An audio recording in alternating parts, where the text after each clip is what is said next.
Right. There you are. So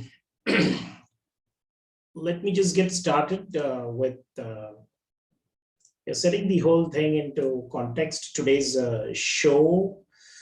So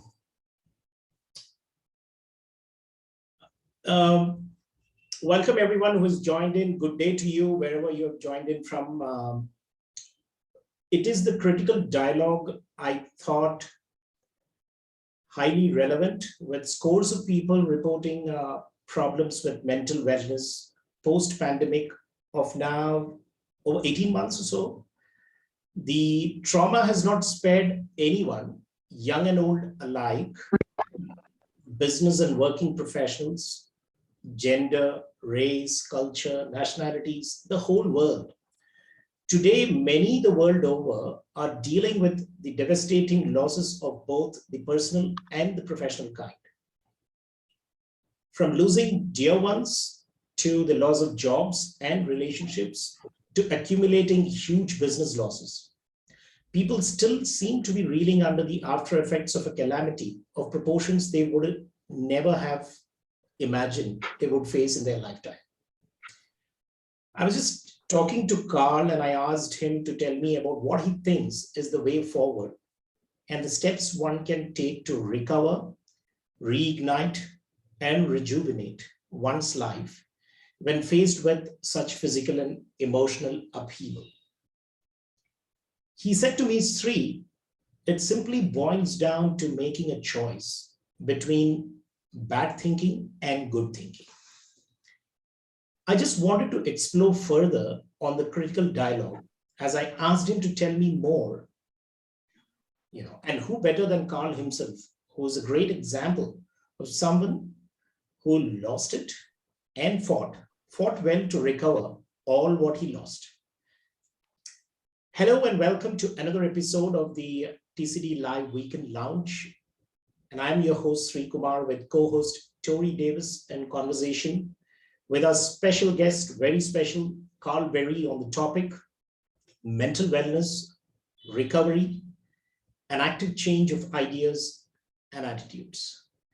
But before I introduce you all to Karl, I just wanted to let you know that as with all TCDLive Weekend Lounge shows, we have reserved space for all our wonderful and supportive attendees to come on stage and express themselves.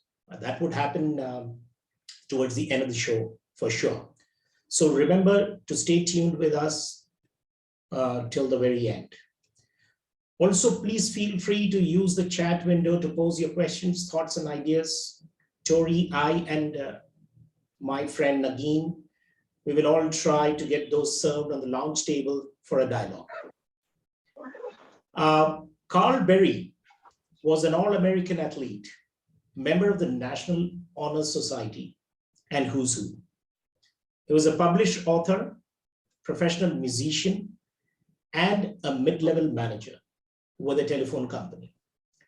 Karl has worked in business-to-business sales and managed phone sales rooms. During these 25 years, he was, as he says, an active drug addict, using all day, every day. Today, after 26 years in recovery, Karl is the Senior Executive Director of the nonprofit organization Community Care Resource Council. He's known in professional circles as a help convener, a referral resource, a connector. Karl has extensive global connections that include governments, faith leaders, regardless of their beliefs and behavior, and health resource providers. His help has proven beneficial to organizations and individuals alike. Karl's affiliations around the globe appear limitless when it comes to life circumstances and its entanglements. Problems such as substance misuse, mental health issues, adverse childhood experiences, homelessness, recidivism, social awareness, community development, food provision, and more. Community care is Mr. Berry's passion. So welcome to the show, Karl. We're so glad that you're here. And let me just start off this dialogue today by asking you, while this show is about mental wellness, recovery, active change of ideas and thoughts, tell us a little about your story, early days to growing up, school, college, your first job, so that all of us understand, the entire process as to how people can move from just plain recovery to making a life for themselves. Karl? Good morning, everyone. I think I'm glad to be here. Wait till I watch the recording and you'll find out. First of all, I ask always when I speak that the higher power of my understanding be with me. If you're praying, people, I pray along with me, that I'm able to say whatever it is needs to be said today. In response to your question, I first want to start today before I go back to yesteryear. And my belief system is that we live in a world that's crazy. Common term for mental health is crazy. And that may sound a little intense, but here's what I'm getting for it. We have two words of stigma, mental health, and I believe the solution to mental health is spiritual in nature. But when people hear mental health, they go straight to extreme circumstances like schizophrenia, catatonic states. And when they hear spiritual, they go straight to religion. And so that's why I believe in reducing it to the least common denominator, which is thinking. Good thinking versus bad thinking is about as simple as it gets. And I believe that the societal worlds of the planet, world gone crazy, is simply good thinking versus bad thinking.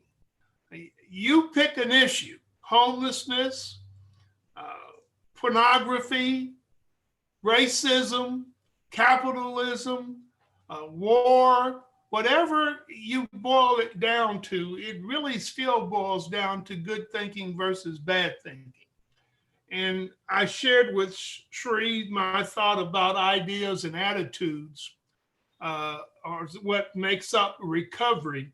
And ideas are just good thoughts, and attitudes are your feelings. And I was always taught my feelings are not my friends. I took my first drug at age 14 on a Wednesday night. I took a hit and I became an intellectual giant. I took a second hit, I became a phenomenal dancer. And at the third hit, I became God's gift to women. So with that experience, I bought a substantial quantity on Friday morning. This had happened on Wednesday night. On Friday morning, I bought a substantial quantity, and I did drugs all day, every day for the next 18 years. I did not slowly become addicted. I became immediately addicted and enjoyed every moment of it. I did all of my drugs for the first decade by myself. I thought I was hiding it from other people. And so for me, I did not fit in. Because of my skin color, people ask me yet today, what are you? And if I told them the truth, I'd tell them, I don't know. Mama's baby, daddy's maybe. My mother cut my father's throat in the hospital the day I was born because of the complexion of my skin. I was lighter complected than she or my dad was a dark-skinned black man. My mother was brown skinned, and I came out looking like this: mama's baby, daddy's maybe. And the kids used to jump on me. I used to fight a lot. The black kids beat me up because they said I was white and I had curly hair. The white kids beat me up because they said I was black and had nappy hair. And the Mexicans beat me up because they said I couldn't speak Spanish. They thought I was Spanish in nature and therefore a traitor to the race. My grandmother came and got me from the hospital, actually from the babysitters. My mother had left me there, had been there 3 days. My milk was sour, my diaper was soiled, and I weighed less than I did the day I was born. And she explained to me, had it not been for her, I wouldn't have made it. And frankly, all I heard was my daddy cut my mama's throat because of me. My mama left me at the babysitter's. Turns out my grandmother was actually my step-grandmother. She had been my grandfather's girlfriend, and after all the kids grew up, he divorced my real grandmother and married her. And my aunts and uncles would say she was using me to hold on to their daddy. So needless to say, I didn't fit in. In the 5th grade, they took me to court because of fighting. And the judge put a restraining order on a 12-year-old. I had 30 minutes to get to school and 30 minutes to get home, at which time I couldn't leave 10 feet from my front door. And the kids would play baseball 12 feet from my house. And so consequently, I was traumatized. We talk about PTSD, and it's just not for people in the military. I was traumatized as a child and went through a lot of mental responses to not fitting in, to not belonging, to not being liked. And so I don't know if that answers your question, Cherie, but I am a victim, I believe, of cultural confusion. I spent most of my life observing all of these communities that I didn't quite fit in. And from observation, it causes me to have the perspective that I do today, that we live in a world gone crazy, and the solution of the problems is spiritual in nature. And that is that we want to participate in wholesome thinking, virtuous living, and try to combat the craziness that we experience in the world, no matter what the source of the bias. Okay, so when you say cultural confusion, a little bit more, I think you mentioned that in terms of at least with regards to the color of the skin and how people perceived and so on. But what I would want to know from you is if people are facing that dissonance, and most people around the world, and we can relate, I can relate in terms of the cognitive dissonance which happens, and especially with regards to the culture we are in today, and in a truly global sense, how does one actually deal with it? Or what is that mantra which you would like to, state at this point in time, so that people understand that how to deal, or at least make a beginning with regards to dealing with cultural confusion? Well, I want to return to thoughts and feelings, ideas and attitudes, because cultural definitions are masked. A lot of people think it's based on melanoma, based on the color of your skin, based on your language. It's much broader, higher, and wider than that. Culture can be age, can be education, can be socioeconomic. Culture has barriers even between races. Like I said, I was ostracized in the Black community because I had light complexion, and that is affectionate term is a house Negro.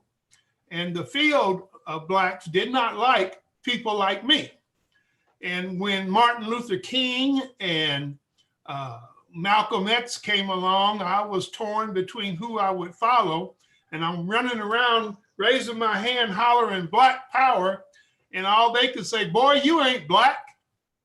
And so I've suffered from a belief system, said all I ever wanted to do was feel good about myself. And what I found out is I always wanted to be different. And I did not acknowledge nor recognize the fact that I was different. I didn't fit in. And so the confusion comes in because it's not just the people around me that are confused. I heard Tory speak, and one of the things he touched on was that we are victims of our ancestors' ancestors. There's a theory called epigenetics, which we don't know a whole lot about. But what it's saying is the slave master 400 years ago called the slaves together and said, read the Bible to them. He said, masters, slaves, obey your masters. And so he pointed out, see, this is a good thing that we're taking care of you. We're feeding you. You don't have to do anything but what we tell you. And then he explained to them that we are obviously supposed to be ruling your people. We're smarter than you. And so therefore, we are doing for you what you can't do for yourself. And guess what? 400 years later, I still have to overcome the cultural confusion I have about myself, because I think that I am less intelligent. They showed films with, they measured people's heads and did tests on them. We're familiar with the thing called an IQ test, but IQ test is still culturally skewed. And so therefore, when it comes to culture and the confusion within a culture, we have to understand that it's an age thing, it's a thing where I'm blind to what's influencing my thoughts and attitudes, and so are the people around me. First thing they tell you is people want to be judged by their intentions and not their actions, not understanding that their actions reflect their intentions and their beliefs. I had a meeting recently with a guy that was interviewing an African American to come and do some counseling. And he wanted him to feel welcome. So he said, well, we're going to have a dinner. Do you like barbecue? And I was just waiting for him to say, would you want some watermelon with that? The guy says, well, I specifically like turkey and chicken, but if that's what you want to do, he didn't realize that he was being insulted. He didn't realize his comments were culturally confused. He didn't realize that when he looked to him and he said that he had a bio, it said he was the Prince of Preachers and the golden voice of the South. And this guy who grew up in I call it Pucky Huddle, a very, very small community, said, who talks about themselves like that? And I said, hey, this guy does. Yeah, and you think there's something wrong with that because of your perspective, and you want to protect your people and the people you think are following you because of your perspective. But none of us really think the same way. Our ideas and our attitudes are driven by our processes. Some of us grew up with biased in our households, and some of us didn't. And we don't, and some of us that grew up with biases rejected those. Very common, an alcoholic father has a child that says, I'll never act like that. And so those are the kind of things that we have to understand. It's not one size fits all. It's not common knowledge or belief system. And Karl, that's wonderful. I actually had an experience last weekend where I was with a group of people and someone said, oh, I can tell there are a lot of Black people at that restaurant because of the type of cars that were in the parking lot. And I looked at the parking lot and it just looked like any normal cars that be in front of a Target or a Walmart or anywhere else. And I let them know then and there that that was not an appropriate comment and it was very insensitive. And they didn't understand how that was insensitive. So I think there's a lot of cultural confusion on many fronts. And that kind of brings us to one of the points you talked about was recovery. And you say that needs an active change of ideas and thoughts. So can you explain a little bit more about what that means when you talk about recovery, having an active idea and changing thoughts, and how can someone get back what he or she lost? Well, I'm glad you brought that up because I was going to preface it with that recovery is getting back what you lost. But somebody will say, but I got stuff from recovery that I never had. Well, you did, but what you had lost was opportunity. So you're still getting back what you lost and getting something new. Ideas and attitudes are limited by the influence of those things that are causing you problems, whether it's domestic violence, whether it's racism, whether it's substances. Your ideas are driven by the things that are impacting your thinking. It's common sense to know that if you do drugs, you're either going to be speeding or you're going to be nodding, as they say. So you're either going to be moving very fast or very slow. If you're drinking, you're going to be drunk. You're going to be staggering, and you're going to be slurring your words. Well, your ideas are impaired. So if you are in need of recovery because of any outside circumstance, your thinking process is impaired because of the burden you're trying to overcome. And then your feelings are also impaired. Case in point, where I felt like I was not as smart as my white counterparts because that's what I grew up with.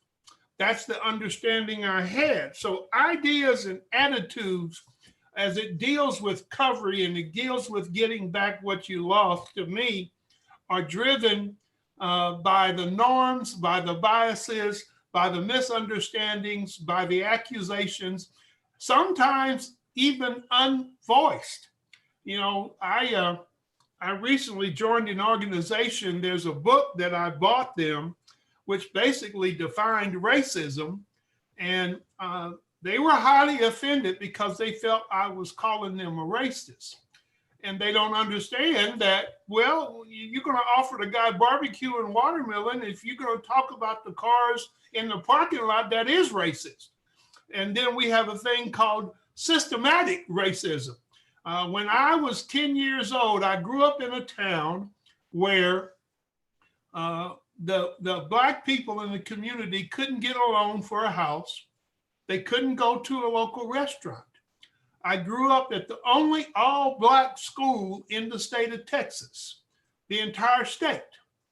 And the only place that Black educators could work was in that school. Now, that may seem like a disadvantage, but think about what kind of an advantage it really turned into. We got the best and the brightest educators from out of the Black community. These people were dedicated, and they were definitely designed to make good students out of their kids. And from that high school, Sumner High School in Kansas City, Kansas, has a long legacy of very renowned people, people that walk with King, people that are historians, people that are doctors, lawyers, and Indian chiefs, people that are admirals in the Navy, people that have a lot of different things. And I went from that high school to a place where I was the only Black man on campus. I went to school on a basketball scholarship. It had been an all-girls nursing school, and they converted to co-ed and started a basketball team the year I came to that school as a freshman. And remember now, I'm still doing drugs all day, every day. I am convinced I'm God's gift to women. And so I tried to share myself with all of the nursing schools students at the school. And from there, I actually went to a place where I was hired without a college degree for a telephone company, because they were trying to prove that Blacks and females would not be accepted by the white businessman. And so when that happened, I took the job. I found out that a lot of people would interview me, and they would deal with me because they just wanted to see if I could talk. They wanted to see, you know, me dance, so to speak. And I remember going to an auto dealership, and I was walking up with my briefcase to that dealership, and a man came out waving his hands frantically, and he met me at the front door and said, "Look, boy, we don't allow Negroes in here." And being astute and quick on my feet, I said, "Well, that's good. I'm not here to talk about black or white. I'm here to talk about green. Do you like money?" And at that point, I opened my briefcase, made a presentation on the steps of his automobile dealership. This was in 1976, 78. And I made $5,000 on the sale. That was a lot of money at that time. And he left me with the comment, "Boy, you ain't half bad for a Negro." And so what I learned was there was advantages by this cultural confusion. I also was brought into confidence from some people that were Irish, some people that were Italian, and some people that were Jewish, because even in their community, they had grown up with bias. Now, some of them escaped it, but in the 1920s, if you were Irish, it was just like being Black. Italian, just like being Black. Jewish was worse. And so consequently, these people had felt a kinship with me. And when they showed me up, they wanted to help me. They wanted to help solve some of the confusion. So again, my ideas, Tori, and my attitudes are being molded, being massaged, being manipulated by being able to interact with people of different communities, people of different age groups, people of different societal norms, and all of that work together to help augment my understanding of the community of which I grew up in, called the United States of America. Thank you, Karl, for that wonderful answer. And I'm sure a lot of us can relate to the cultural confusion and cultural appropriation in some form or fashion as well. So thank you for that. You say in order for people to recover from distressful situations that they find themselves in, there's one simple choice that needs to happen, and that is between good thinking and bad thinking. Could you elaborate on what that means when you say good thinking and bad thinking? And then how does one go about determining if they're having good thoughts or changing their thoughts from, let's just say, not so good or bad to good or on the path of moving towards good thinking? Excellent question. Excellent question, because I don't want you to think that thinking is the solution. The problem is that word that we call logic. We live in a world that taught us about the little engine that could. Anybody knows an ant can't move a rubber tree plant, but he's got high hopes. And Karl, you can grow up to be president. I didn't believe that till I saw Barack Obama being sworn in around the 20th of January. But the point I'm trying to make is logic makes us think that I can get knowledge, apply that knowledge, and change my circumstance. That's not what I'm saying. We, as human beings, believe we can think our way into right action. And to answer pointedly, Tori, your question, I believe we have to learn how to act our way into right thinking. Our thinking is not going to change our circumstances nor the outcomes. But if we learn how to act our way into modifying our thinking, well, how do you do that? Well, there's 5 things that I believe we do. One of them is to pray, not a religious prayer. You can pray to Mother Nature.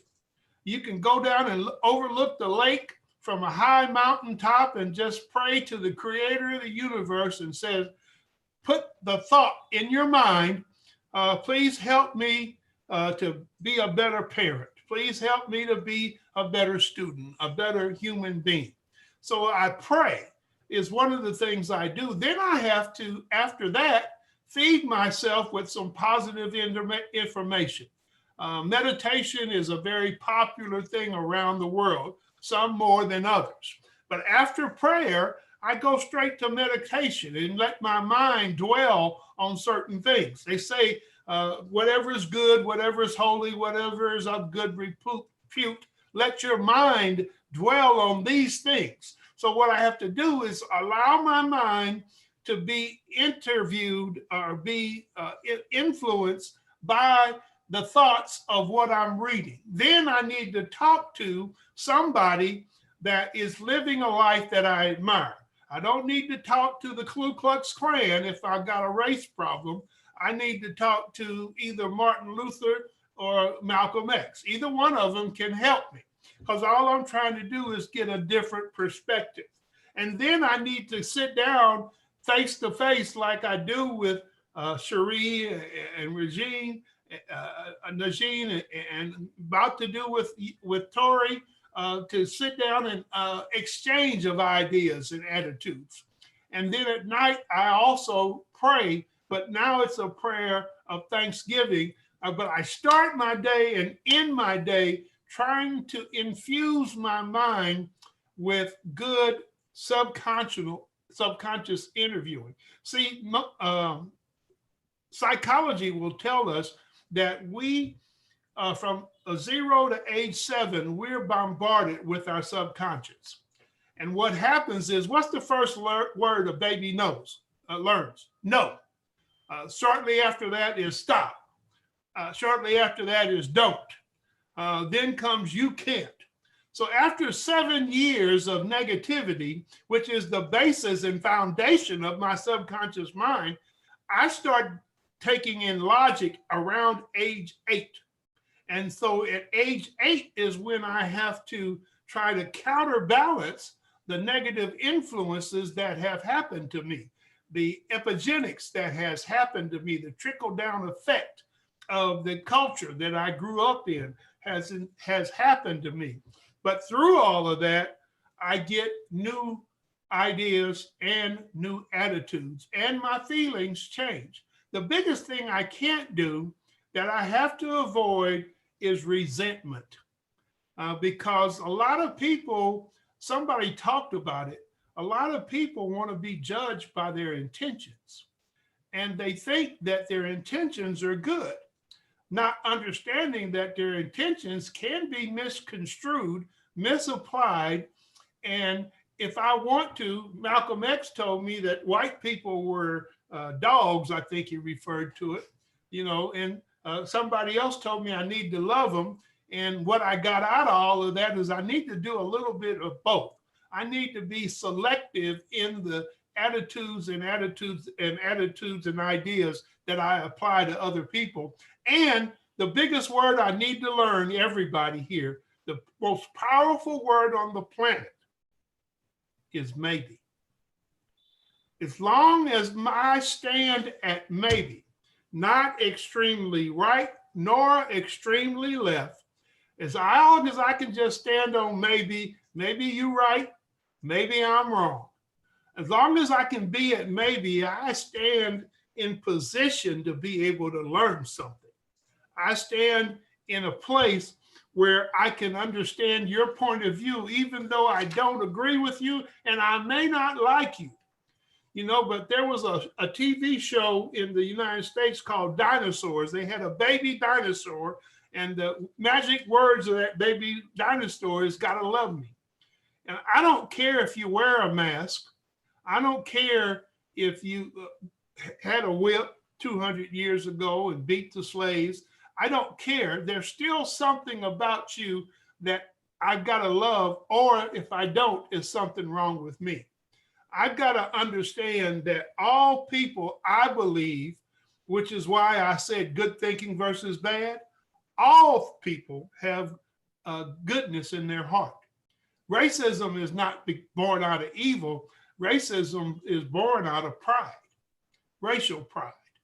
I'm trying to preserve my people, preserve my nation.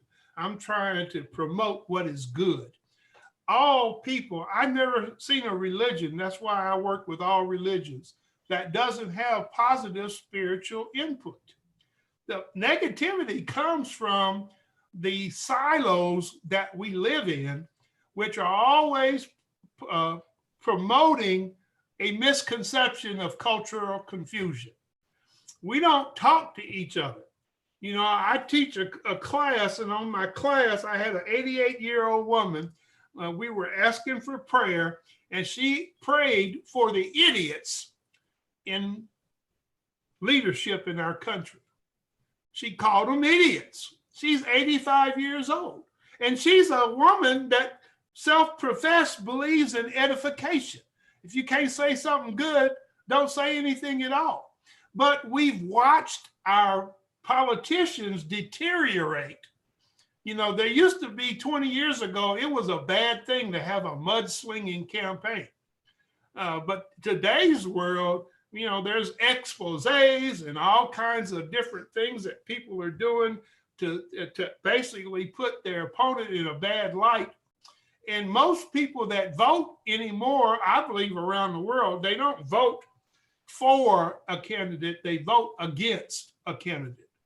We tend to think like people want us to think, and there's all kinds of factions.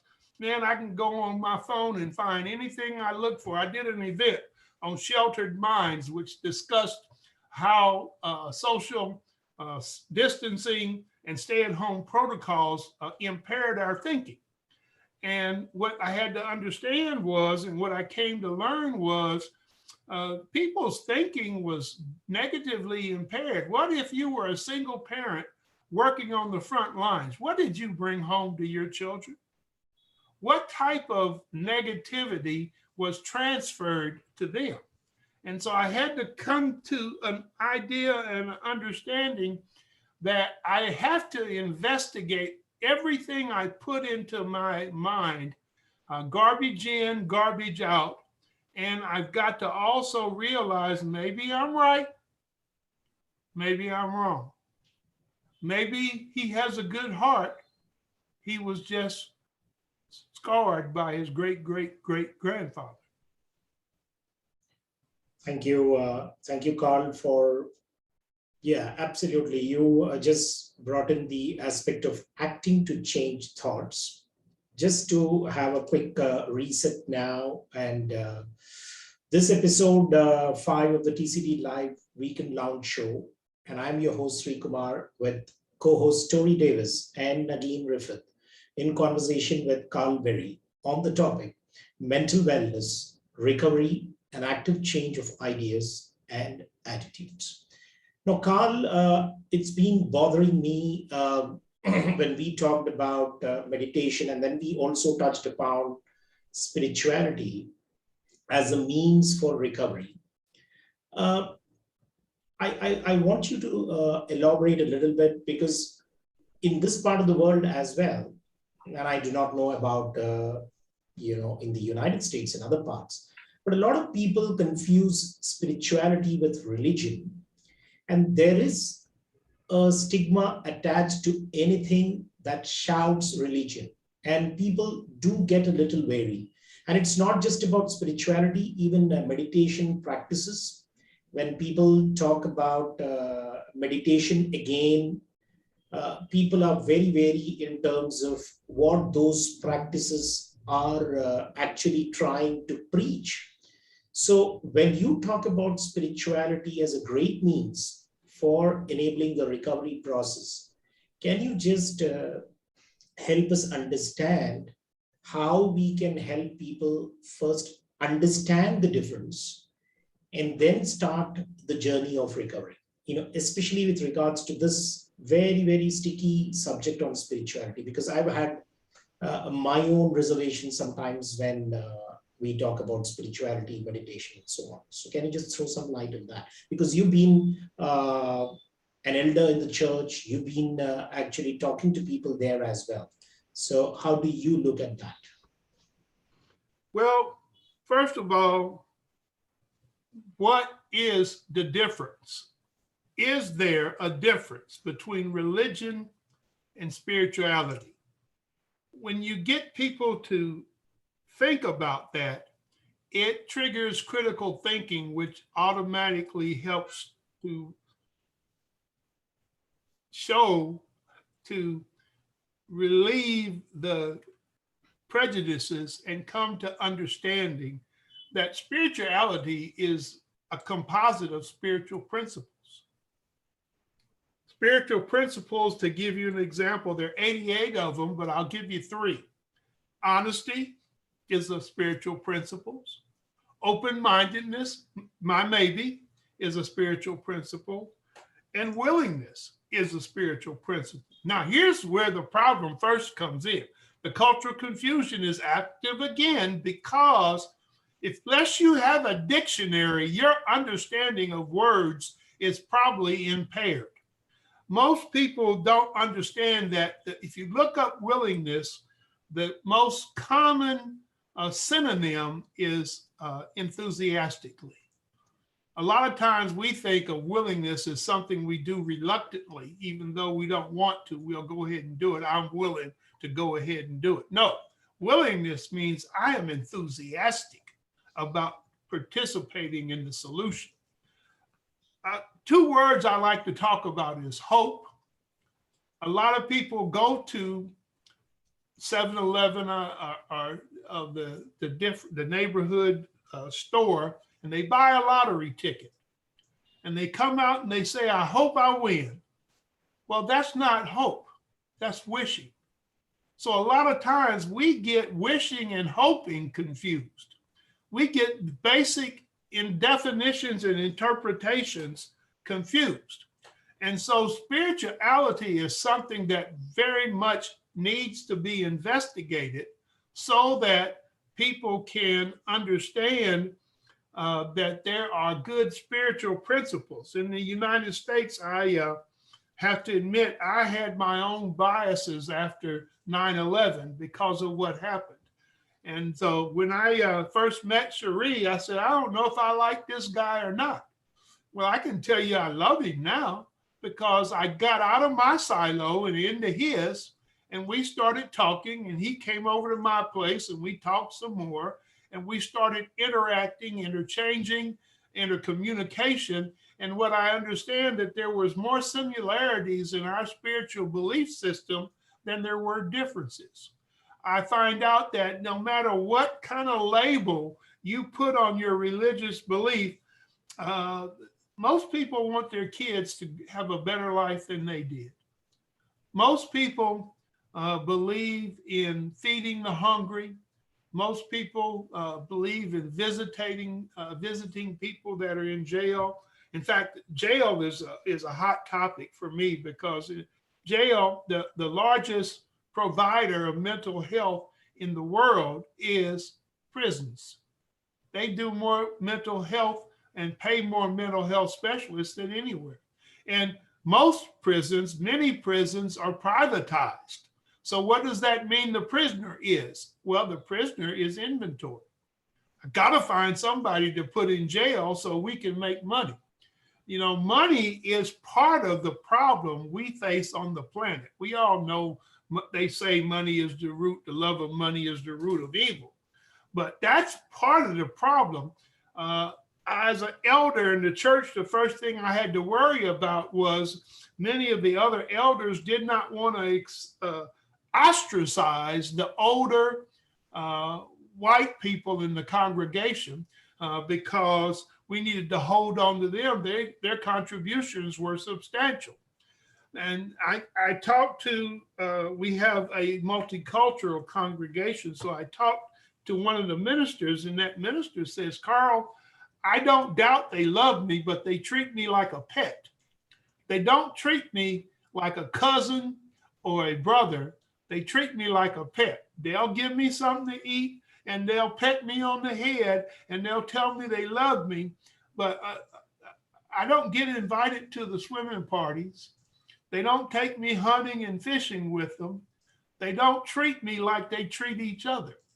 And they think they have good intentions because I go to church and I greet everybody, how you doing? And the response is fine. That stands for frustrated, insecure, neurological, narcissistic, and egotistical. You know, we're not fine. We've got some issues. We've got some problems. And sometimes you've got to speak out. I, early on, as an elder, was actually ridiculed and considered to be negative because I shared a difference of opinion. Finally, we're at the point now where they understand that all I have is a different perspective. And I share my perspective because if I don't tell you the truth, you'll never know each other. Involvement, I believe, is the key to interaction between ideas and attitudes in our world culture. I've got to learn how to hang out with my Muslim brothers. I've got to learn how to hang out and understand my atheists. We got to seek to understand rather than to be understood. Everybody wants everybody to understand why they think like they do. And the problem is, no, you need to understand why they think like they do. And not from a judgmental, because see, people judge, but they don't understand. It's not ours to judge, it's ours to communicate. It's ours to show love. You know, Rudyard Kipling talked about being able to walk with kings and not losing our commonality, not losing common sense. There's a big difference between common sense and intellectualism. And what we've got to do is to break down these silos, these cultural barriers, so that we have the opportunity to show love and respect for everyone, the opportunity to proceed with hope. And hope is defined when desire meets expectation. I want to have a good relationship with adversaries. I want to be able to get them to understand what I don't understand about them. I need to seek to understand and therefore let you know why I have a problem. And we've started hitting golf balls. We've started going fishing.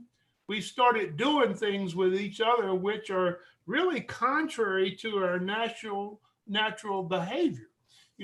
I'm in a church where some of the people grew up in a town of 8,000 people, 5,000 people. And here I grew up in the inner city, where if you didn't have a knife or a gun, you weren't a real man. And I had to learn how to explain to them and how to communicate them. It's no different than Spanish and English. I had to learn how to speak their language. So I don't know, Sri, if that's a response that you wanted, but that's my take on religion.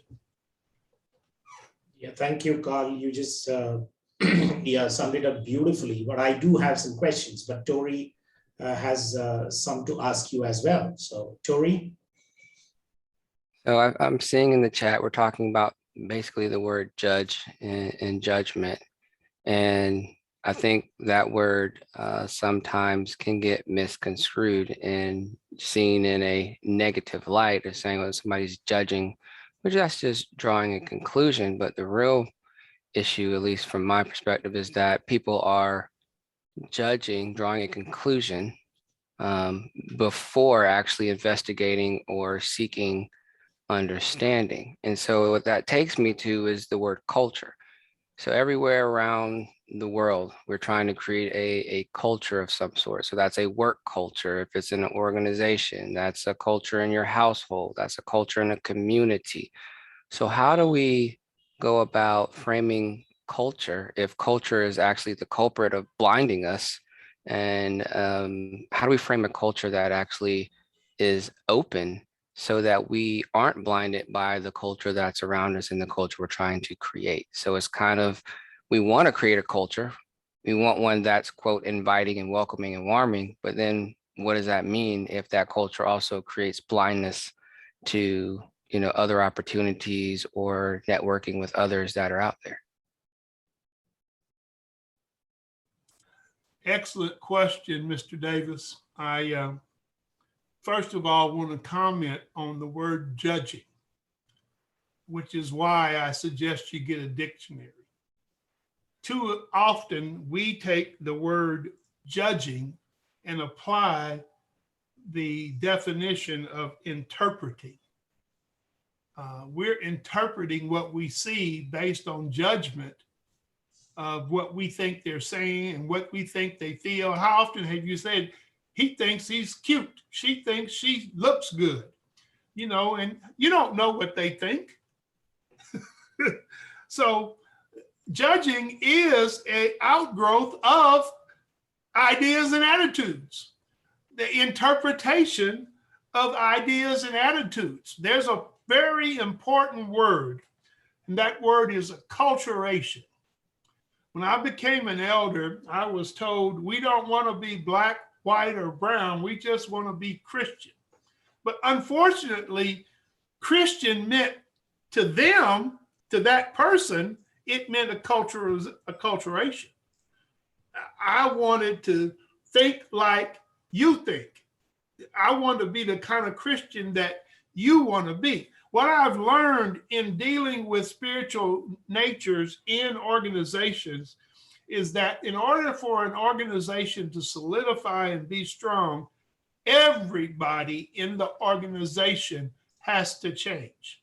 We cannot gravitate to any one culture, to any one thought process and be successful. Everybody does not like country and western, nor does everybody like rap, nor does everybody like rock and roll. I was a professional musician and I still hate rock. and you're not going to get me to like it. I can try to appreciate it, but I have to even try. But I do not need to get acculturated to the other forms of music. I have developed what they call music appreciation. And to me, that's the same thing that you're talking about, Tori. When you talk about judging, I have to understand your culturalization. I have to understand where you're coming from, where you grew up, what principles are important to you, what are the danger zones in your mind, and what are the fears that you have of me. You know, I talked to a lady the other day, and she showed up at a swimming pool, and the lady next to her, when she sat down, got up, packed all her things up, and moved on the other side of the pool because she was extremely covered in tats. And finally, she went over to that lady and she said, "Look, lady, these tattoos are worth more than your house." Well, that was confrontive and probably not an act of understanding. But we had to understand that the fact that she was tattooed caused a distrust, a misunderstanding, a misrepresentation of who she was, and not an appreciation of the culture which is hers. And so, you know, I don't have any tats, but I know some tattoo artists and I love them and they're really good. I look at some of their work and I go, wow, that's amazing. So for me, the word to be aware of and to try to avoid is acculturation. I just want to make sure that I am participating in a culture. I understand that culture, and I don't judge that culture any farther than maybe. Maybe it's good, maybe it's not. So thank you, Karl, once again for answering this question on culture, especially organizational culture. And let me just have a quick reset once again. This is the TCDLive Weekend Lounge Show, and I'm your host, Sri Kumar, with co-host Tori Davis and Nadine Riffith, in conversation with Karl Berry on the topic mental wellness, recovery, and active change of ideas and attitudes. Let me just continue the thought process, Karl, and you talked about culturation, and my question is, it's all nice, to talk about it today, where we have already been conditioned for so many years, in fact, to the kind of culturation which has happened and the kind of attitudes which we have built in. But where do you think we need to start addressing it? For example, do you think that we need to get back to our community and much more basics in terms of, and that's where I bring it back to our early childhood, family, parenting, our schools, teachers, because, when Tori asked about the question on organizational culture, what I have experienced in the last 30 years of talking to these people, and we've discussed this earlier on other shows as well, that we are more or less ending up doing a repair job, because people are already having those attitudes which they are carrying into organizations. So where do you think we need to start addressing it as people who are working with the community much more deeply? Where should it start? What about family? What about parents, schools, and church and other places of congregation which happen? So your thoughts? I'm going to start with fundamental recovery. And that, for me, begins with Alcoholics Anonymous. History of Alcoholics Anonymous was 200 years prior to 1938, in the 1700s. There was an organization that dealt with helping people overcome their problems. It was called the Oxford Movement. And Oxford Movement moved along real well until they wanted to require people to be of a religious belief system and acculturation before it would work, and it died. Then it grew to a group called the Washingtonians.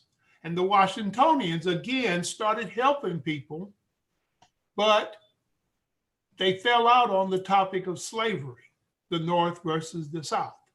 Once again, the help for all people died. Then we get to 1938 in AA, and they started with a 12 steps. And there's a guy, his name was Herbert Spencer. Herbert coined the answer to your question. There's a principle, which is a bar against all information, which is proof against all arguments, and which cannot fail to keep a man in everlasting ignorance. That principle is contempt prior to investigation. And so to me, I don't care if it's schools, if it's politics, if it's church, if it's parenting, I don't care whatever your issue is. I don't care what your tentative judgment is. We're going to have some in advance, but you need to investigate your belief system. See, the thing is, Karl does not like to police Karl. There was a comedian in the United States years ago named Flip Wilson. Flip had a saying, "The devil made me do it." Well, I'm here to tell you the devil's name is Karl. What I've got to do is investigate my belief system, my thought processes about you before I finalize that what I think is true and real. I need to find out that, Karl, you're being kind of prejudiced here. You're being a little biased. Karl, you're not giving this guy credit for the reason he don't like you is because he likes his family. The reason he don't like you is he thinks you're going to take the jobs away from his son. You know, people have issues. And the only reason we don't understand is that we don't communicate. And we don't communicate because of contempt before we investigate what the problem is. So a lot of times I really believe the solution is for us to verify what we think is going on. Sometimes it'll be true, but it's just kind of like worry. Have you ever noticed that the things that you worry about, the anxieties that you have, most of the time never happen? Sometimes I'm suspect, and I think somebody is trying to do something to me. And, you know, I'll actually survey people around me. Did such and such call you? I think this is what he's trying to do. And it really is just suspicion, contempt prior to investigation. So for me, the first thing I've got to do is, and frankly, Tori talked about it, I got to stop judging. I got to understand there's a difference between judging and interpretation. And when I do judge and or interpret, the best thing I need to do is to investigate. Find out if what I'm thinking is real. And to be honest with you, for me, it was like a lot simple. There's an old saying in the ghetto, I'm showing my age now, but you know, there was a thing in the ghetto they used to call the nut roll. You had to learn how to play the nut roll. What that means is you play crazy. You play like you don't understand. You play like you can't see what they're thinking about you. And as long as people I like being underestimated. As long as people underestimate my capabilities, I have the upper hand. And so for me, all I want to do is see who you really are and not let you know or let you in on the fact that I might think yay or nay about anything you say or do. Thank you, Karl, for the elaborate answer. I still want to get your attention towards, and because of the tremendous amount of work which you do with the community and the Community Care Resource Council. We have found more often is that a lot of the work which happens, whether it is in the church or whether it is in schools, while we can actually push back and blame the schools or the teachers or the community leaders, these kids, what I have found is after their, the great sessions with the learned people in all these places where we congregate, they get back to homes which do not align or support the change process. So, like if you have an abusive, parent and a narcissist kind of culture, people who are that at home, and I go and learn about, accepting people, understanding people, and so on and so forth. As a small child, when I get back to those environments, it really disturbs me, and that adds to the trauma. So, what is your experience when you have been doing a lot of these community outreach programs?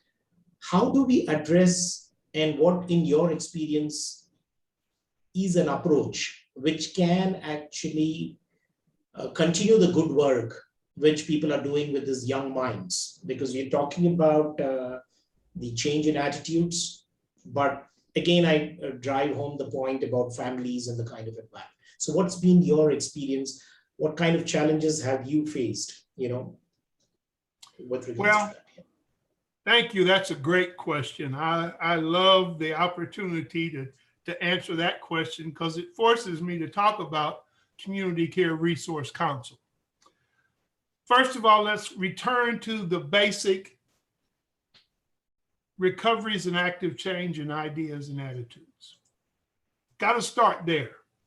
What we do at Community Care Resource Council is we do events, first of all, that promote awareness.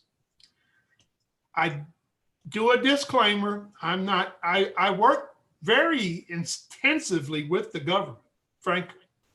But that's with the understanding I am not going to support your point of view. I am doing an event on COVID. It's called Facts, Fiction, and Future. And everybody thinks they got the facts. But there are doctors that say you can treat it. There are others that say you need the vaccine. There are others say you don't need a vaccine nor a mask. And then there's another person that said that you needed to just drink plenty of maple syrup and it would cure COVID. And then a preacher said all you had to do was pray right. I'm not going to support any of those, but I am going to promote all of that because of awareness. Why am I doing that? Because once I finish the events, I take the people that were most impactful to the listeners, and then I put them on a weekly radio and TV show podcast that we do. So I continue to recirculate and move around with the people that have the information. But here's the magic word, Cherie. There's a psychological process called motivational interviewing. Every opportunity, I've got the whole city of Dallas doing this right now because there's people in Dallas that think you don't get the vaccination because it's going to sterilize you. You can't tell people, no, that's not going to happen. You can't tell people that if you don't get the shot, you're going to be like this guy that didn't get it and now he's dead. All of that stuff is okay, but that's not what works. Motivational interviewing works because motivational interviewing gets the person listening to perform their own critical thinking. How do you do that? Well, it's real simple. Motivational interviewing says, I ask you a question, you respond. I repeat your response, which says, hey, he's listening to me. I even interpret the response and says, hey, he understands. I ask some more questions and as long as they can see that I'm listening and understanding, trust is automatically building. And then I pop the question. And it's always a question of what they call in sales a choice close. Would Tuesday at 5 o'clock or Thursday at 10 a.m. work best for you? If you think that taking the vaccination is going to sterilize you and you had to pick between sterilization and death, which would you choose? And that's all you got to really do. You don't tell people what to think. You invite people how to think and let them walk away with whatever they are walking away with. The key is, though, is that everybody on the call knows that somebody thinks maple syrup can cure COVID. Somebody else thinks that praying can protect you from COVID. A lot of people think in some church circles, I work a program called SAFE, stands for Spirituality and Faith Empowers. There are a lot of people that tell people with mental health problems that they're being demon possessed. And I don't want to disagree with them. I want to share with everybody all of the different perspectives because people kind of know what sounds true. And they really trust more somebody that shares everybody's perspective, which is what CCRC does, than they do somebody that tries to narrow and interpret an outcome. So for me, it's about awareness. I do awareness with faith, with government leaders, and with all healthcare, especially behavioral health people. We've got counselors, we've got people that feed people, we've got food people, we got some people. I'm doing an event in March, it's going to be about recidivism, about returning citizens. You know, there are two big problems with returning citizens. Some people think it's jobs, but it's before that. Returning citizens have a problem getting a place to live. Most places don't want to give somebody with a felony on their record a place to live. Well, what good's a job going to do if you're living under a tent somewhere? So you got to give them a place to live and you got to give them a job. But we got people that have, one lady's got 15 workbooks that help families deal with the codependency issues of a returning citizens. We got another guy that gives them jobs. They start off in the penitentiary with a coding job. The penitentiary gets a small percentage, and then the guy gets paid. So when he gets out, he takes $10,000, $15,000 with him. Sometimes getting an apartment is a lot easier if you got $10,000 to put down. If you got a substantial amount of money that says, I'm not just a bad person, I've made a bad mistake. A lot of times people don't have a moral issue, they have a mental issue. How many people are in prison because they did something stupid? How many people are caught up in drug addiction because they did something that wasn't smart? They took poison for recreation. You know, there's a lot of different stuff that goes on. So for me, the motivational interviewing, they're not being leaning to any perspective, but to try to just promote activity and belief systems. And what I do is I try to find people like Najeen and Tori and Cherie and Sister King and Sister Gayla. I try to find people like Vickers. I try to find people that are concerned, people that care, people that are community minded. Community care is the mantra. The resource providers, the resource volunteers, these are the people that I want to deal with. I don't care that I'm dealing with a government, because even in the government, it's not the government that I need to deal with. I got to deal with the man in the government. I've got a guy right now that's a captain. I used to deal with his employees. Now I'm dealing with Captain Masudi. Captain Masudi says, I think you can change the belief system of the population. They're trying to get people to buy into harm reduction. Harm reduction simply means they're going to let people that are intravenous drug users go to a given house, trade in their needles for clean needles, give them a medical examination and a WIC card, and let them shoot up and go where they're going. And it passed the state, but not the Senate. And he says, hey, can you help me get this passed? The next vote's going to be in 2 years. And that comes from making people aware and letting them choose for themselves the path that they want to take. Ultimately, I believe it's going to work out like it's supposed to. Thank you, Karl. In fact, I think you made a very important point. It's a choice one needs to make, and that's going to be critical in the recovery process. So a quick reset once again. This is episode 5 of the TCDLive Weekend Lounge Show. And I'm your host, Sri Kumar, with co-host Tori Davis and Nagin Riffith in conversation with Karl Berry on the topic mental wellness, recovery, and active change of ideas and attitudes.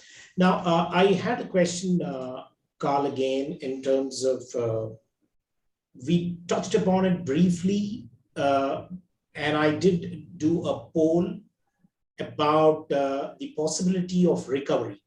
In fact, is it possible for people to completely recover from trauma and depression, complete recovery?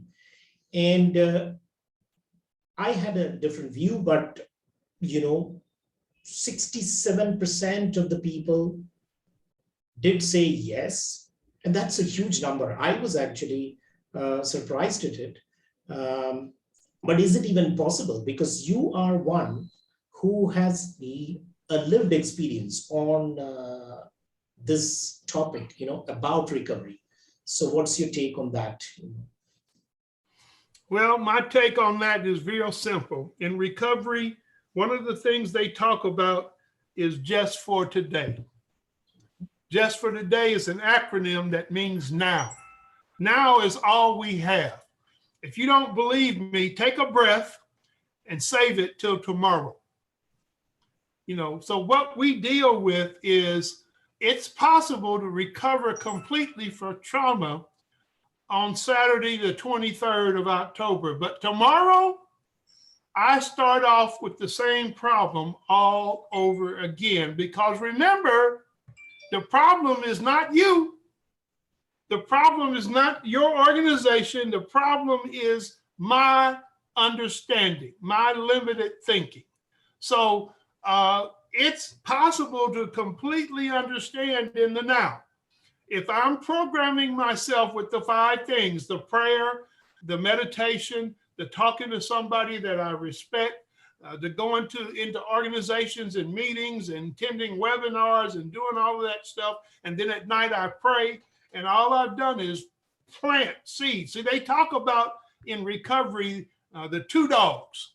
You got 2 dogs, and one of them is the good dog and the other one is the bad dog. Which one wins the fight? Well, guess what? It's the one you feed. If you're feeding the bad dog, you're going to always be saying, something told me not to do that. But if you're feeding the good dog, you're going to stop making as many mistakes. So it's possible today to recover completely from trauma, but completely from all days forward, no, I don't believe that. I believe that recovery, the active change in ideas and attitude is consistent and constant change.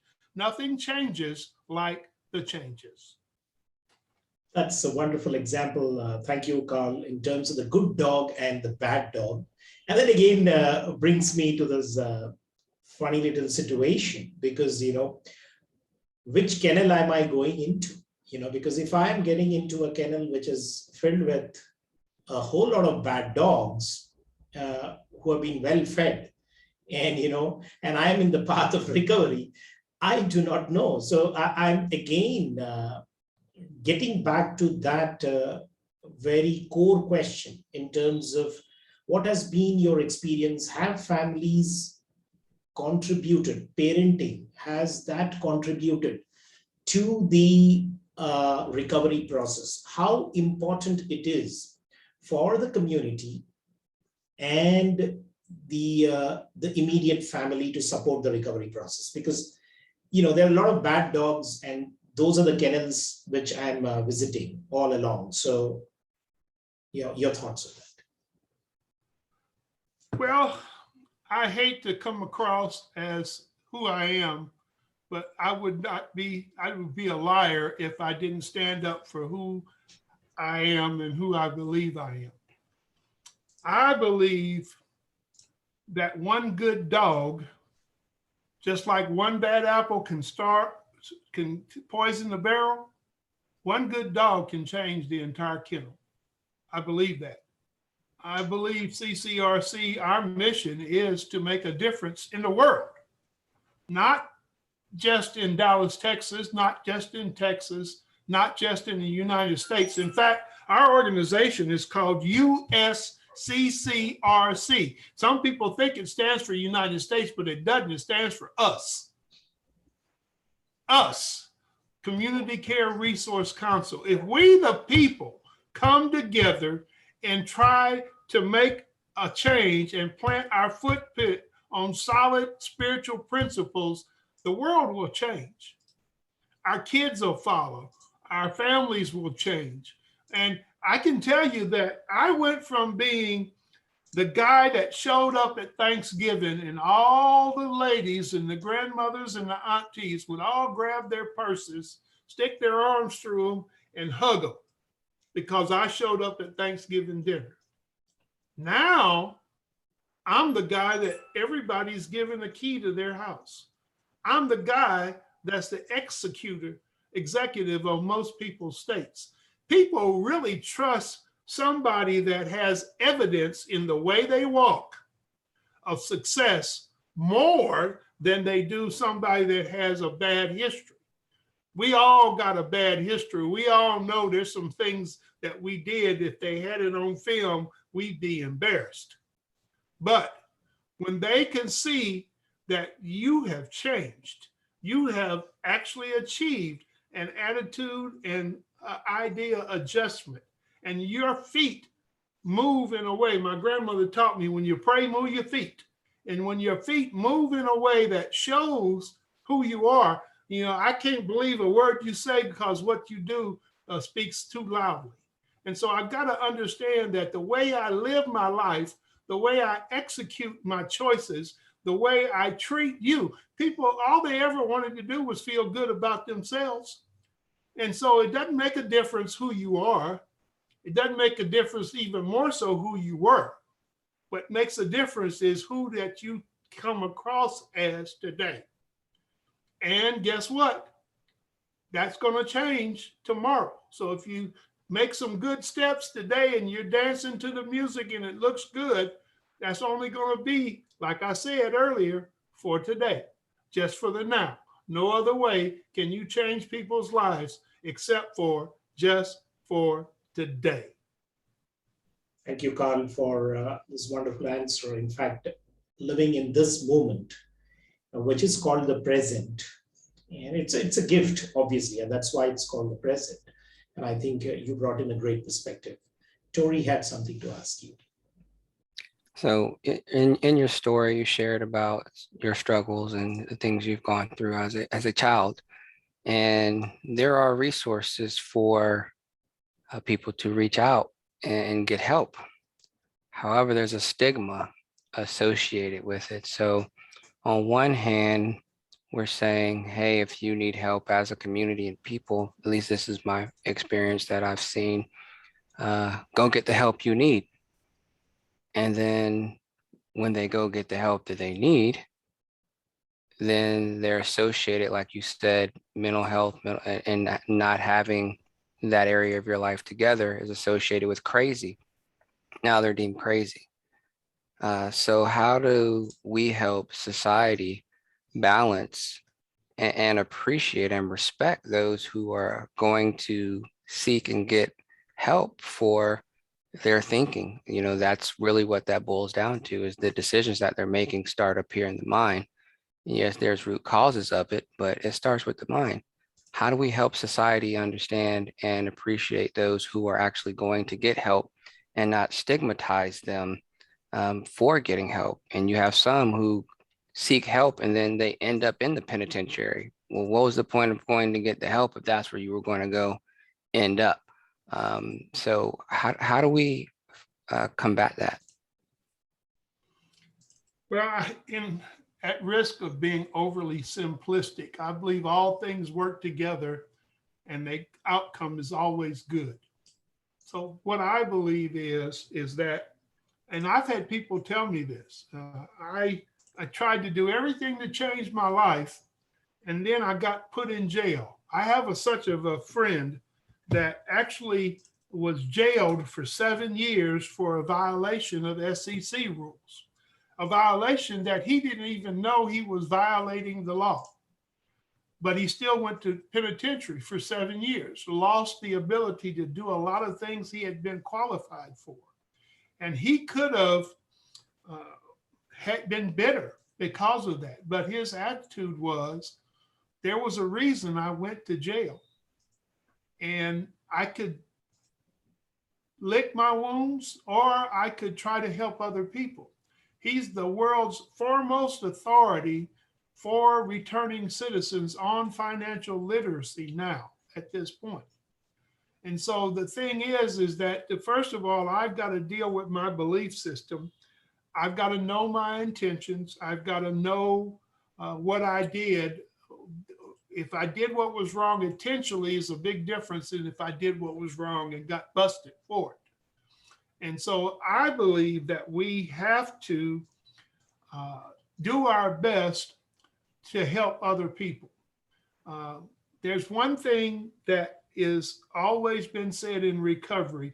There's one thing that you can do to help anybody, and that is to get out of your own problems and put yourself in somebody else's shoes. If you want to overcome the dejected state that you live in, the easiest way to do it is find somebody else that can help. Because Tori, there's always somebody that got it worse than me.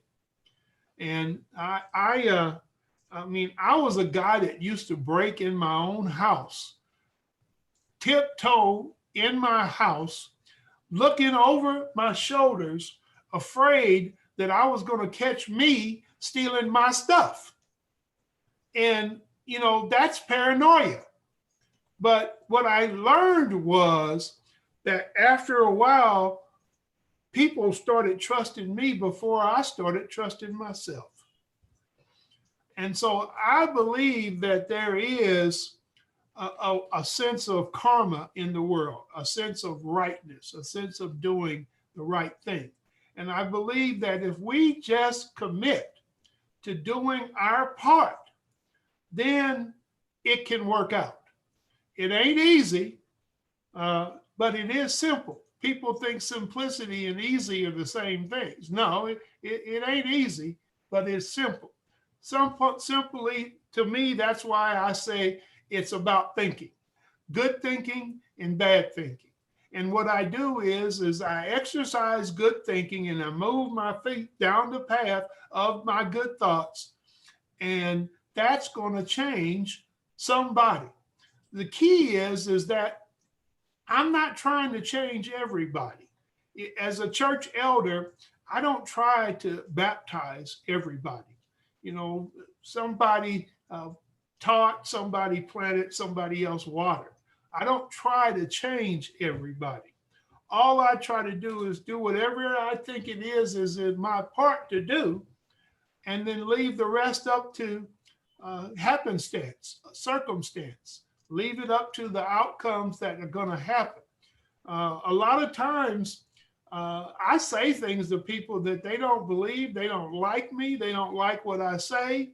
But then 10 years later, Cherie comes along and he says the same thing, and all of a sudden they adopt it because that's the changes that has taken place in people's lives.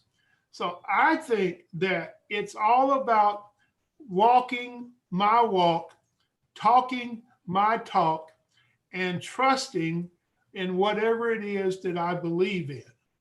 And I think it works. And I don't believe that it's, you know, going to work out perfectly. You know, I might lose a limb, but I don't believe I'm going to be killed. All right. You know, I So believe that it works. Go ahead, Sharif. wonderful. Thanks, Carl, once again for talking about the work which you've been doing. And I think it's been great. And I see a lot of vision and passion that you bring into the community care and on the aspect of recovery, especially Community Care Resource Council, I know is intensely focused on mental health, and that's the key here.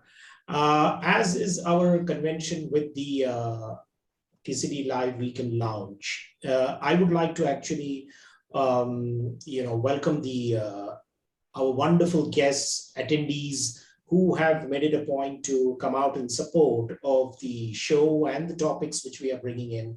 So the stage is open for anyone who would like to come in, share their perspective, ask a few questions of Karl, and we can have the dialogue, because it is about having the critical dialogue around topics which we often don't bring on the table and in the open. So I would like to open the floor to all my wonderful friends who have been patient, and Rodolfo has been there.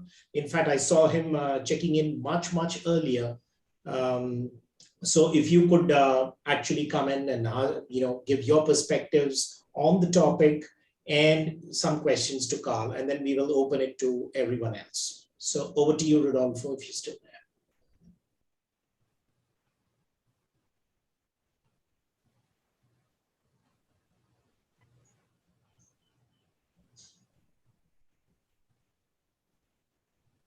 Oh, we're not able to hear you.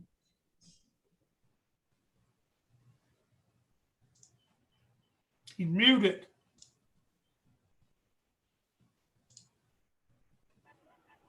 Okay. Can you Yeah. see me? Okay. Absolutely, yeah. Thank you very much. Thank you very much. I'm very happy and honored to be here. You all a big pleasure to meet you. And all the topics are very interesting to me. And I want to introduce something I would like to add to the whole discussion about the importance of visualization. What do you think about it in particular, Karl? To visualize what do you want to achieve? No, it's also something related to meditation somehow. Yeah, I practice meditation, and I like at the end on my daily meditation practice to visualize what I want to achieve, what I want to see for myself and for the world itself in the future. What do you think about it? Do you find it useful? Is a complexion for meditation itself? I find it quite beneficial. Yeah. I thank you for bringing it up. My pleasure. Many coaches talk about visualization boards.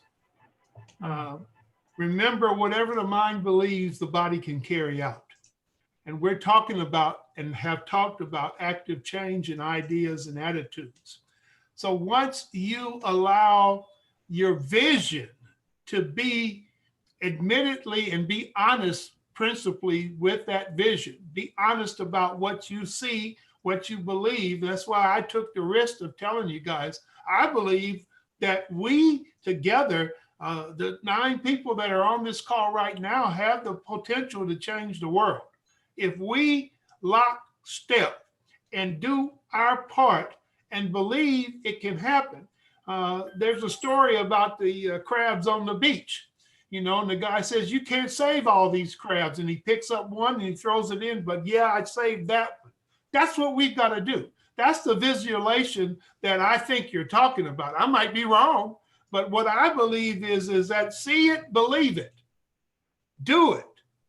We've got to take a step in the direction that in our heart of hearts we believe is right. And it has nothing to do with government, religion, sex, age, sexual identity, none of that. I believe that there's a place for all of us because in the end, we are all humans. We're all members of the same race. That's the point that is so basic, yet I think people don't have that visualization in their heart. Oh, he's Indian and she's black and he's short, and it doesn't make a difference. It's about all of us, the short ones, the tall ones, the skinny ones. One of the most important things, and I'll say this so somebody else can ask him, was a guy that his name was Lynn, and I had a problem with prostitution. I need to tell you the truth. I was frequenting prostitutions. I was spending $200 a week on sex. And I was going by this place on the way to work. And this guy had an IQ of 58. He was bona fide imbecile. And I was crying because I couldn't stop spending this $200 a week. And his vision was my solution. He said, Karl, if you have a problem going by that place on the way to work, maybe you should find another way to work. That was my answer.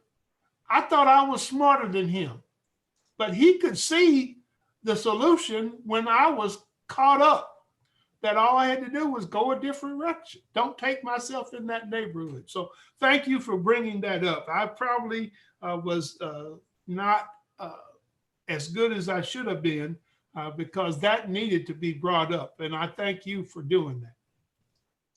Thank you. Thank you, Karl, for your courage and being vulnerable here. And thank you, Rodolfo, for joining the show and asking the question. We're so delighted that you were there all the while, and I expect that you are around till the end of the show and bring in more perspectives. Let me throw that to Jade as well. Been there throughout the show right from the beginning.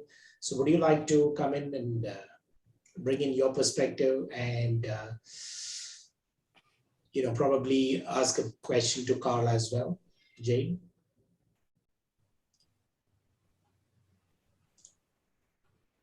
You're there? All right. So may I ask, Angela, good to see you once again, and always a pleasure. I was just waiting, when will you log in? Because I didn't see your name pop up. So you are a familiar guest on the show. So I would like, please go ahead, take the stage. All yours. Oh, thank you very much. I'm so glad I was able to pop in and just on time to get so much insights from this conversation. I love it. I actually feel, I feel it resonates a lot with what I do as a transformational coach. I actually, one of the biggest foundations of my approach is positive psychology. It's coming from the positive psychology side. So this is something that I really appreciate, is providing a lot of tools and help for my clients. And one of the questions that I was just asking Mr. Karl Dallas, I thank you very much for your insights. I think they are contributing to whatever we do to help people. And I'm so sorry that I was late, but definitely I will watch the replay and I will get all this because I believe it's very important. So my question was, and I posted on the chat, if people try to train their minds on good thinking, would they end up masking their reality and failing to create awareness, acceptance, and then miss the opportunity to let go of their bad thinking? And I definitely believe that, and I agree totally that actually good thinking is not something that will hurt people, and it's the other way around, of course.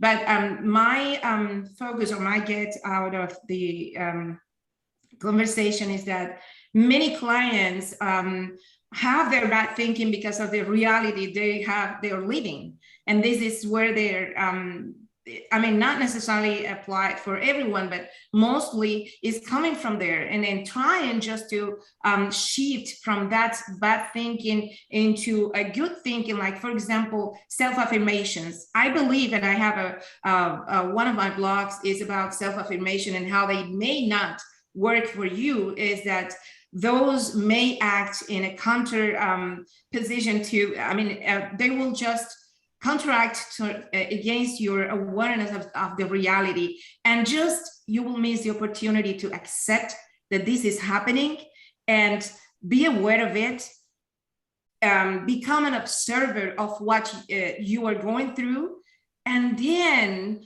after embracing and accepting your reality, be able to let it go. And definitely, I think there is a process that has to go, is involved in this, you know, probably shifting into the good thinking. I mean, our minds are constantly producing thoughts. That's exactly what it does. And there is no way we can get rid of that. And then in that practice, we may just sometimes induce the client to start thinking good with self-affirmation and just forgetting about what is the reality they are, you know, living. And that's probably what I wanted to share. And that's my question. And thank you very much for letting me in. Wonderful. Thank you. Thank you, Angela. And that's the question which was running in my mind as well, is good because sometimes we get so caught up in, you know, giving those affirmations and powerful statements. And, you know, we have these morning messages and we say that, hey, this is what you need to think. And yeah, so somewhere it ends up sometimes. And the threat is that it can end up masking the reality. Sometimes it stops us from confronting the issues and not really able to come out of it in the real sense, because it can pop up again when you know, one day it's like, you know, your morning coffee.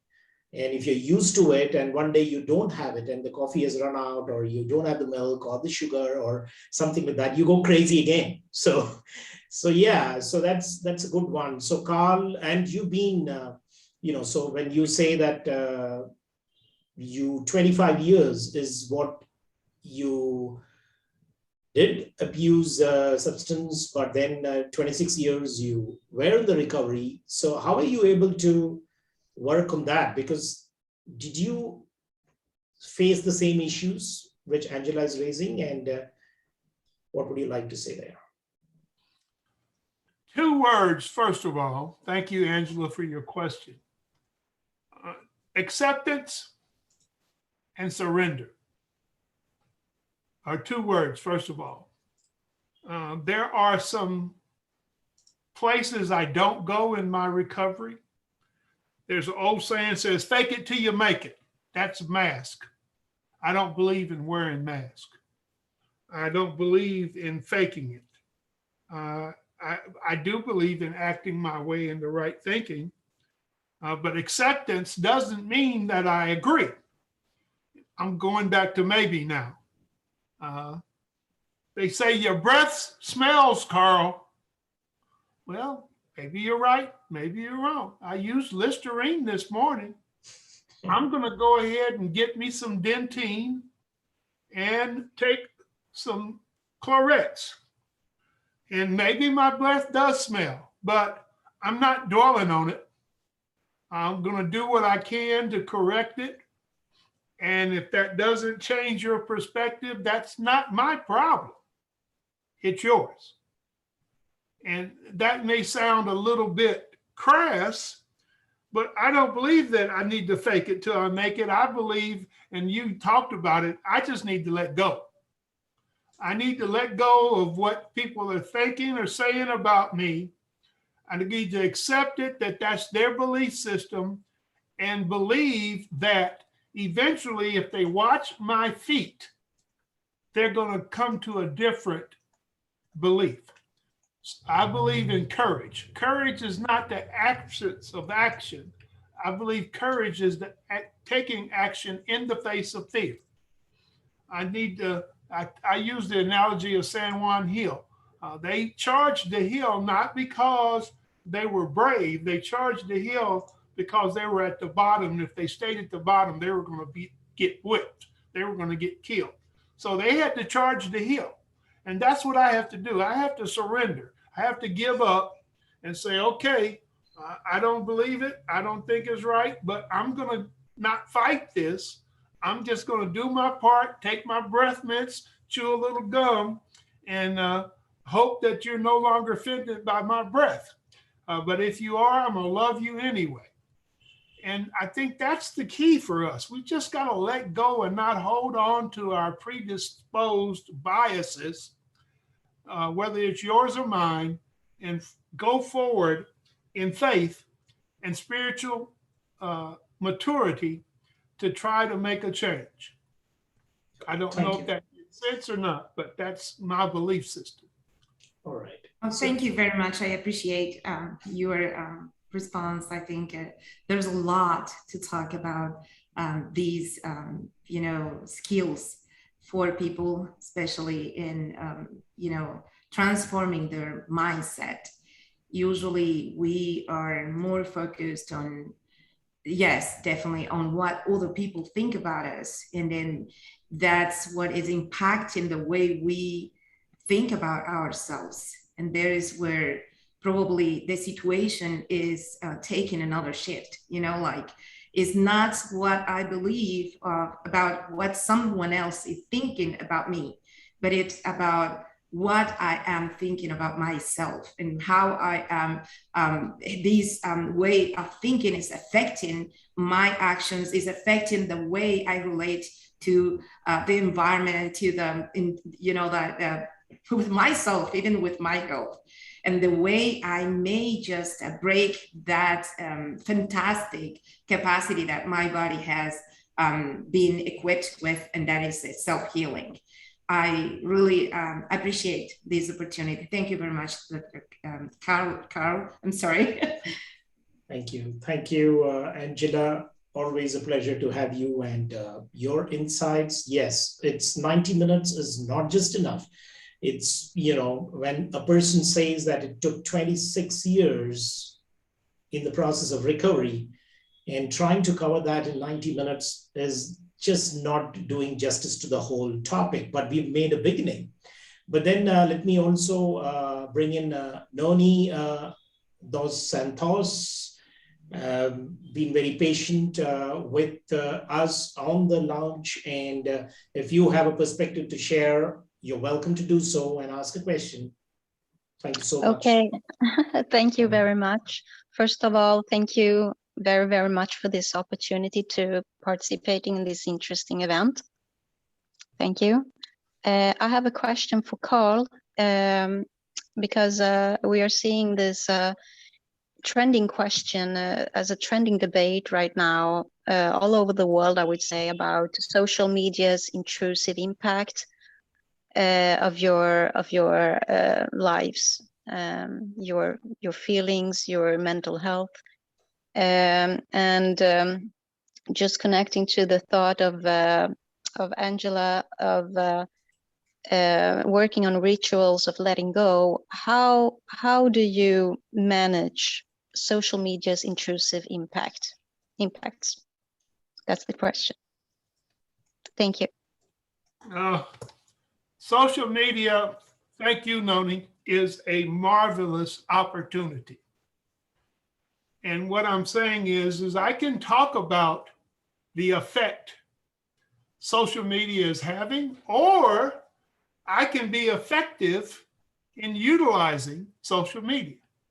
How about, since I'm an elder in the church, I post scripture on Twitter, show pictures of me praying on Instagram, talk about and show testimonials from people that are benefiting from the work CCRC does.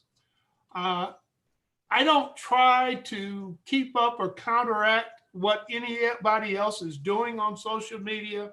I just try to figure out how spiritually I can use social media to assist in my quest to make a difference on the planet. And the nice thing about social media, you know, I used to buy radio, TV, billboard, and print media for the telephone company.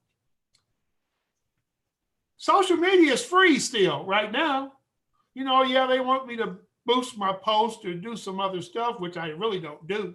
I just take all the freebies and get on there and show what I want to show that I think can make an impact, that I think can be an influencer to change. They talk about being an influencer. I try to be an influencer for change, not masking, as Angela talked about, but to try to just accept what it is, surrender to what people think, but share what I believe, which may be different. I have to be bold enough to stand up and be who I am. But I think social media is an advantage, a deal breaker, if used in the positive manner. Thank you, Karl. Actually, you brought in a very important point on the show, because we're at the Critical Dialogue, we're working with something called digital intelligence. And that's being done at schools, in colleges, and in organizations as well. So there's a kind of a digital intelligence programs which we are doing, because social media is powerful, but we've been talking about IQs, EQs, creative quotients, and so on and so forth. But now's the time to even talk about how is your DI, the digital intelligence. But thank you very much for bringing the perspective. And a quick reset here. We are on the 5th episode of the TCDLive Weekend Lounge with me, Sri Kumar, and co-host Tori Davis and Nadine Riffith in conversation with Karl Berry. Now, I would like to bring in, Subri has been there with us. Thank you so much for coming in. It's been a pleasure to have you on the show, and would love to hear your perspective and if you have any question for Karl.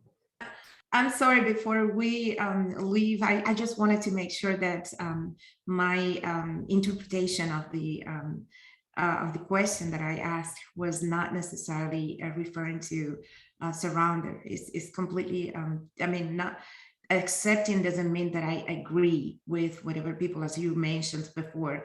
I'm probably talking about letting go, related specifically to the impact that the way I'm thinking or the negative thoughts have in my own perspective about myself, not necessarily about the perspective about what people believe or what people think about myself. So it's just it's a bit complicated to disentangle both things, but they are definitely two completely different perspectives that I was trying to get clarity on this thing before. I was just trying to make sure that it's not surrounder. I'm talking about letting go with respect to the thoughts about myself. It's kind of different. I'm working with women in midlife, transitioning through menopause. So this is a very complicated stage of life. Yes. So. Yeah, in fact, I must say that when you're at the receiving end as well, so even I understand that and I can relate to that. So yeah, it is complicated and it's not easy. So thank you, Angela, for bringing in the perspectives. Subri, are you still there? And we would like to get your perspective and probably look at, the show has gone on 20 minutes past, as always, but yes, Subri. So the stage is yours for your perspective and a question if you have for Karl. I just want to, sorry, I'm on the go. Okay. I just want to thank you all for having me today. I like hearing everyone's perspective. I don't really have any questions or anything, but I just wanted to thank you. All right. So thank you so much for being there and listening in and coming on the show. I really appreciate that you came out in support of this topic, and I know that you have a lot to offer, and we will look forward to continuing this critical dialogue as we go along. So thanks so much for Subri for being there. And we are not closed yet, but you can continue your drive. Drive safe. Yeah, thank you so much. Thank you. Yeah, thank you. Nagin, in fact, when we talk about recovery, I think we talked about it a bit in the last one as well when we spoke about it. And you have been through a different type, of course, but that's a very painful one at that when we talked about it last time. But I think you can probably bring in the perspective in terms of recovery and how is it possible? What are those key things which people need to focus on when we talk about the journey of, the trauma, the depression, and the kind of things which go on in the mind, and what do people need to focus on? Thank you, Shiri. And Carl, I just loved the conversation. There were so many points that I just loved it, and I kept writing in the chat that you have nailed it. I loved your conversation. So thank you for coming to the show and sharing your insights. It was beautiful altogether. Let me put it first. Now, coming to the recovery piece, I think I would like to address some part of what Angela's question was. That we get so much carried away with the thought that what people think about us while we are struggling to recover from a trauma or from our personal issues or personal problems, that we kind of sidetrack. And so in my journey, or in the journey of women that I work with coming from domestic violence background or human trafficking, I always tell them, and this is what I have experienced, and I share my experience with them, that it is very, very important for us to accept our failures, our wrong decisions, and then move forward. So it's like an inside job. It's not about what people think about our decisions, but what we think about the decisions that we had taken in life, about staying in denial, or kind of encouraging the other person to disrespect us. So there are moments where we are supposed to take accountability of our actions, our thoughts, and look into ourselves in a different perspective. In my case, when I accepted the failure, that I can no longer continue this fight or this struggle to take custody of my kids, because I don't have the capacity or the resources to fight against a system. So it was regardless of what people were thinking about me. It was like I knew that people would label me as somebody as who is going against the religion, or somebody who is selfish about herself and her kids, and not thinking about what impact it would get on society or culture or religion. But so initially I was stuck in that conversation with myself, and I was like paying more attention about how people would react when I would do ABC. So my entire perspective was different, and I couldn't come to a solution. I was getting more anxious, I was getting more depressed, because I was thinking about the world, how world would think about me, and not paying attention on what my intentions, my thoughts, and my actions would do for me. So when I took that decision, when I accepted, acceptance is the key, as Carl said, that acceptance is the key. So when I accepted my failure, that no matter what I do, I will never be able to win this system. I will never be able to win the society or get a positive support from them. And now I have to do things that are best for me and my kids. So accepting my failure and accepting that I was wrong throughout the process for more than 8 months, that was the turning point. And I tell the same thing to all the women I work with, that when you are stepping in, when you have decided that you want to recover, when you know that there is something in you that needs to come out and share your light with the world, that's when you have to accept your failures, your thoughts, wrong, bad, right, everything in its real form, in its naked form, and then take decisions from there. And that's your path to recovery. You cannot recover with a mask that is helpful for the world to see. You don't have to look beautiful to the world. You have to be like, you have to come out very crude, naked, raw in your personality to bring out the best and beautiful in you. That's what my perspective is. Thank you, Thank you, Nagin. Nagin. Thank you. Oh my Thank you God. for clarifying, and thank you for bringing in that perspective, Nagin. And Jade, are Yeah, you still beautiful. there? I've been actually giving a What shout a out beautiful for experience. you. I'm sorry.